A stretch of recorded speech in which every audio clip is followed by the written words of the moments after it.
C'est l'une des mesures les plus attendues par les classes moyennes, la baisse des impôts promise par Édouard Philippe à l'issue du grand débat.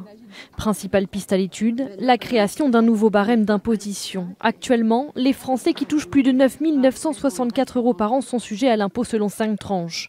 Pour tenir sa promesse, le gouvernement envisage d'en créer de nouvelles. Pour rendre un impôt progressif, l'idéal c'est d'avoir le plus de tranches possible. Ça permettrait de faire en sorte que ceux qui rentrent dans l'impôt sur le revenu ne se voient pas exiger des sommes trop importantes. En 2015, François Hollande avait supprimé la première tranche d'imposition, taxant à 5,5 % les revenus les plus modestes. Aujourd'hui, le Parti socialiste se méfie, mais soutient l'initiative du gouvernement.